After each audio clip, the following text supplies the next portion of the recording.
Friends, welcome back to #కిచెన్21.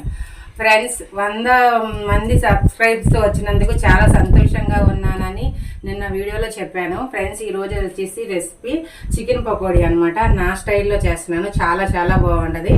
ఒక్కసారి ఏం కావాలో చూద్దాం ఫ్రెండ్స్. చికెన్ పకోడీకి వచ్చేసి నేను ఒక ½ కేజీ చికెన్ తీసుకున్నాను. అది కూడా బోన్లెస్ తీసుకున్నాను. ఎందుకంటే కొంచెం చిన్నపిల్లలు ఉంటారు, బాగుంటుంది తినడానికి ఎవరికైనా అన్నట్టు బోన్లెస్ తీసుకున్నాను. దానికి కావాల్సింది కార్న్ఫ్లోర్ తీసుకున్న కొంచెం దీన్ని తగ్గట్టు తీసుకుంటా.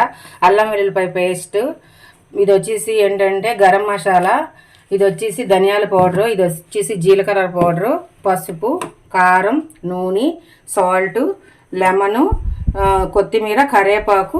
ఈ పైన మళ్ళీ మనము పైన చల్లుకుంటానికి దీంట్లో జీడిపప్పు, పచ్చిమిరపకాయలు ఉన్నాయి ఫ్రెండ్స్.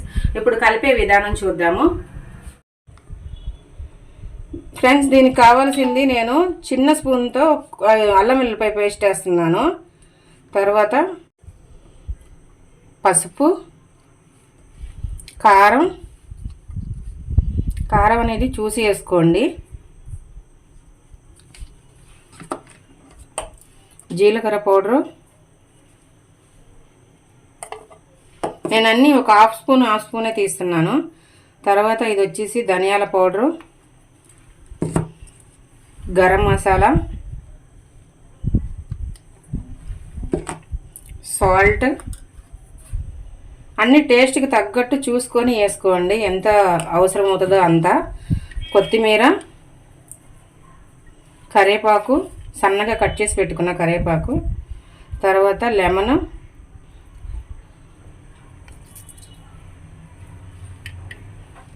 ఒక చిన్న కాయ, నేను ఒక చిన్న కాయ తీసుకున్నాను అంతే. ఆయిల్ పోసుకుంటున్నాను నేను కొంచెము, ఎందుకంటే మనకి ఇది టైం లేకపోతే 2 అవర్స్ అన్నా సరే ఇలా మసాలాల్లో మంచిగా ఇది కలిసి ఉండాలి. లేదు మనకి టైం ఉంది అని అంటే కనుక ఒక 1 డే నైట్ పెట్టుకుంటే దీంట్లో మసాలా, కారం, ఉప్పు అన్నీ వెళ్ళి మనకి మంచిగా చికెన్ అనేది టేస్ట్ బాగుంటుంది అనమాట. టైం లేదు అని అంటే 2 అవర్స్ అన్నా సరే ముందు కలిపి పెట్టుకోండి, తర్వాత చేసుకోండి, చాలా టేస్ట్ ఉంటుంది.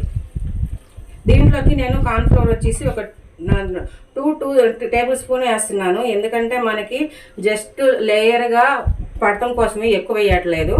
ఎక్కువ వేస్తే ఏంటంటే మనకి ఆ పిండి అన్నదే పునుగుల్లాగా తగులుతూ ఉంటుంది. అందుకని 2 టేబుల్ స్పూనే వేసుకున్నాను కార్న్ఫ్లోరు. ఒకవేళ మీ దగ్గర కార్న్ఫ్లోర్ లేదు అని అంటే బియ్య పిండిని, శనగపిండి కూడా ఈక్వల్గా తీసుకొని వేసుకోండి. అలా కూడా వేసుకోవచ్చు, బాగుంటుంది. కొంతమంది ఎగ్ వేసుకుంటారు ఫ్రెండ్స్. ఎగ్ వేసుకుంటే అది టేస్ట్ వేరుగా ఉంటుంది. మసాలాలు ఏంటంటే ఈ చికెన్కి పట్టకోకుండా కొంచెం లైట్గా కొంచెం సప్పగా ఉన్నట్టు ఉంటుంది, కానీ దాని టేస్ట్ వేరు ఉంటుంది, దీని టేస్ట్ వేరు ఉంటుంది. ఇలా కూడా చాలా చాలా బాగుంటుంది. ఎందుకంటే నేను చేస్తాను కాబట్టి చెప్తున్నాను. ఈ ఫుడ్ కలర్ను కూడా యాడ్ చేస్తున్నాను. ఎందుకంటే ఈ ఫుడ్ కలర్ యాడ్ చేస్తే మనకి బయట తీసుకున్నట్టు, రెస్టారెంట్లో బయట ఉన్నట్టు మంచిగా కలర్ఫుల్గా కనబడుద్ది. రోజు ఏంటంటే రోజు తినకూడదు, ఇలా ఫుడ్ కలర్ కలుపుకొని తినకూడదు. ఎప్పుడన్నా కాబట్టి ఇలా ఫుడ్ కలర్ కలిపితే ఏం అవ్వదు ఫ్రెండ్స్. లైట్గా వేసిన, చాలా చిటికెడు అంటే చిటికెడు వేసాను చూడండి. ఎందుకంటే ఇదే మనకి కలర్ బాగా వస్తుంది. ఇప్పుడు మొత్తం అంతా కలిపేసుకున్నాము. దీన్ని ఇలాగ 2 అవర్స్ పక్కన పెట్టేసి 2 అవర్స్ తర్వాత చేద్దాం అనమాట. ఓకేనా ఫ్రెండ్స్? 2 hours later. ఫ్రెండ్స్, మనకి ఆయిల్ అని పెట్టుకున్నాము. ఆయిల్ ఈటెక్కిందో లేదో ఒకసారి చూద్దాము. చికెన్ పకోడీకి ఆయిల్ ఈటెక్కింది. ఇవి చాలా చాలా చిన్న చిన్న ముక్కలు అన్నమాట.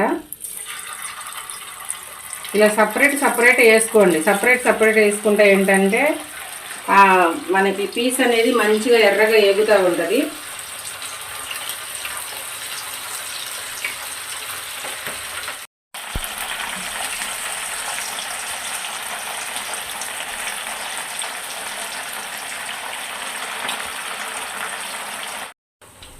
మనకి ఇప్పుడు ఇవి కలర్ మంచిగా చేంజ్ అయినాయి చూడండి, మంచిగా ఎర్రగా ఏగినాయి.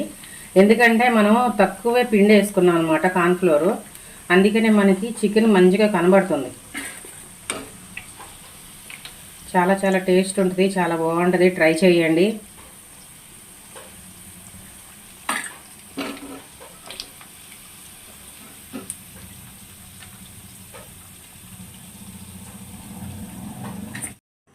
ఫ్రెండ్స్ మనకి చికెన్ పకోడీ అనేది అయిపోయింది. ఒకసారి టేస్ట్ చూద్దాం ఎట్లా ఉందో. చాలా సాఫ్ట్గా ఉంది, లోపల కూడా ఉడికింది చూడండి.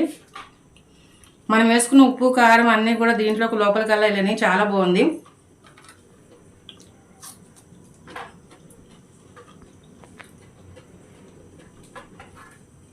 చాలా చాలా బాగుంది. ఈ మధ్యలో జీడిపప్పు చికెను అలా తింటా ఉంటుంటే చాలా చాలా టేస్ట్గా ఉంది. మనం ఉత్తిన స్నాక్స్గా కూడా తినొచ్చు ఇట్లాగా, లేదంటే కనుక పప్పు చారులో కూడా ఇలాగ నంచుకొని తినొచ్చు. చాలా బాగుంది. ఈ రెసిపీని ట్రై చేయండి.